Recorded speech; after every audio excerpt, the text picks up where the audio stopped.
Black Panther wasn't just a blockbuster, it was a cultural event.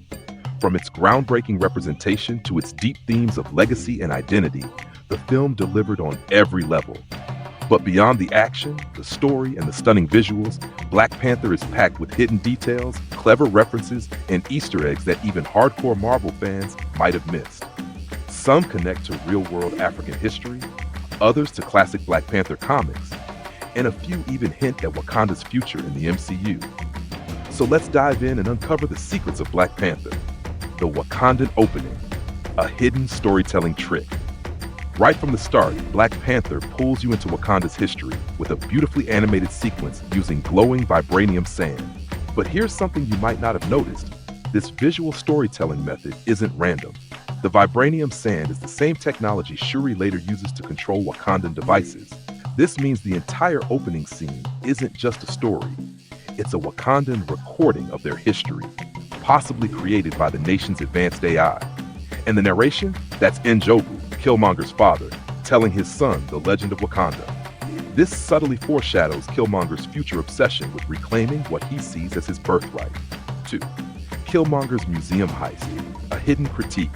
When Killmonger enters the British Museum, he challenges the curator about the African artifacts, asking how the museum really got them. His line, "How do you think your ancestors got these?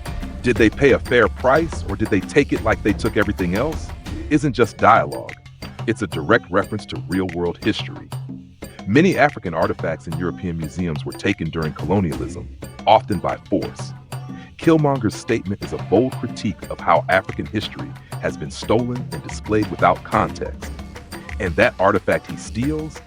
It's a Wakandan weapon, proving that vibranium has already left Wakanda's borders, something T'Challa will later struggle to contain.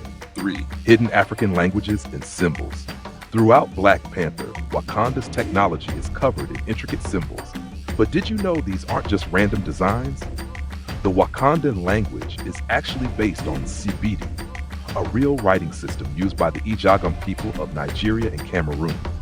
If you pause certain scenes, you can actually translate some of the messages. For example, inside the throne room, there are engravings that read "Wakanda forever," and "A king's duty is to his people." These subtle details reinforce the themes of the movie: duty, legacy, and national pride. 4. Shuri's sneakers, a nod to Back to the Future. When Shuri introduces T'Challa to his new shoes, she jokes that they are completely silent and calls them sneakers. But this is actually a clever pop culture reference.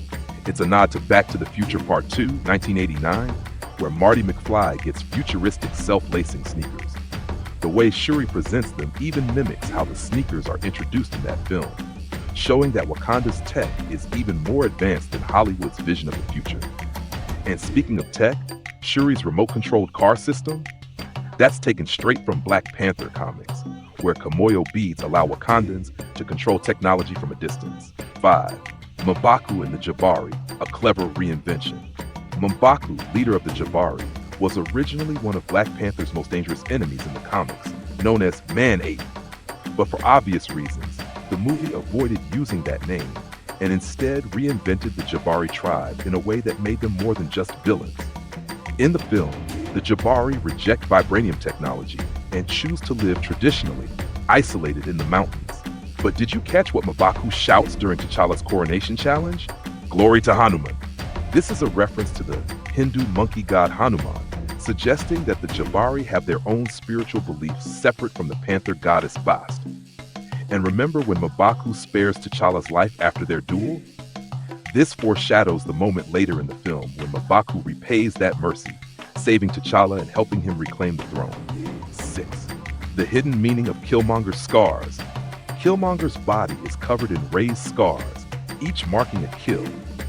But this isn't just a design choice, it's based on real African traditions. Scarification is practiced by tribes such as the Mercy and Surma people of Ethiopia, who use it as a rite of passage or a symbol of warrior status. However, Killmonger twists this tradition into something brutal, using it to count his kills rather than honor his heritage. His scars are also inspired by King N'Jadaka, his comic book counterpart, who also has similar markings. This is one of the many ways Black Panther blends real African culture with its comic book influences. 7. The Ancestral Plane, a Lion King connection. When T'Challa visits the ancestral plane, he sees his father's spirit beneath a massive tree with other panthers resting in the branches. If this moment feels familiar, it's because it's a visual nod to the Lion King. In The Lion King, Simba also sees his father, Mufasa, in the sky, receiving wisdom and guidance. The similarities go beyond visuals. Both T'Challa and Simba are young kings struggling to fill their father's shoes. And here's an even deeper connection. James Earl Jones, who voiced Mufasa, also voiced King T'Chaka in the animated Avengers Earth's Mightiest Heroes. Black Panther is more than just a superhero movie. It's a film packed with layers of meaning, hidden details, and cultural significance. Did you catch all of these Easter eggs and hidden details? Or did we miss one of your favorites? Let's talk about it in the comments. And don't forget, hit that like button, subscribe, and turn on the notification bell for more deep dives into the Marvel Universe.